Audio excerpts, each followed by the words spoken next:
इस बीच ईरान से एक ब्रेकिंग न्यूज आई है। ये ऐसी खबर है जिसने इजराइल में तहलका मचा दिया है। ईरान ने अपने यहाँ इजराइल की खुफिया एजेंसी मोसाद के एक एजेंट को फांसी दे दी है। ईरान ने आरोप लगाया है कि मोसाद का वो एजेंट उसकी जासूसी करके इजराइल को सारी खुफिया जानकारी पहुंचा रहा था। ईरान के एक्शन से इजराइल से उसकी दुश्मनी और गहरी होना तय है।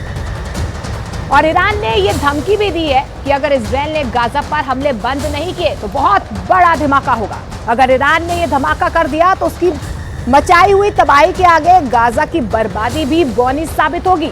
मरने वालों की तादाद हजारों में नहीं लाखों में पहुंच सकती है। लेकिन सवाल यह है कि क्या ईरान ने परमाणु बम बना लिया है?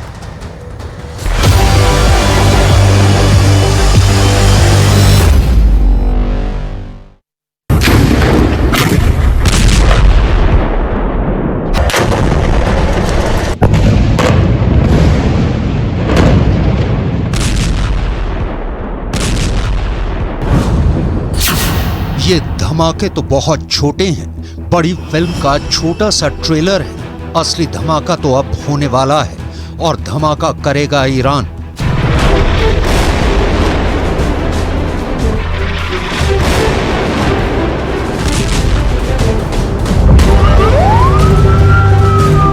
ईरान ने अगर बम फोड़ा तो वो दुनिया का आखिरी बम धमाका भी साबित हो सकता है, क्योंकि वो ऐसा ब्लास्ट होगा जो पूरी दुनिया की चीथड़े उड़ा देगा। ऐसा ब्लास्ट जिससे बचना नामुमकिन होगा। डर है कि ईरान सीधा परमाणु बम फोड़ेगा और वो परमाणु बम का टाइमर सेट कर चुका है।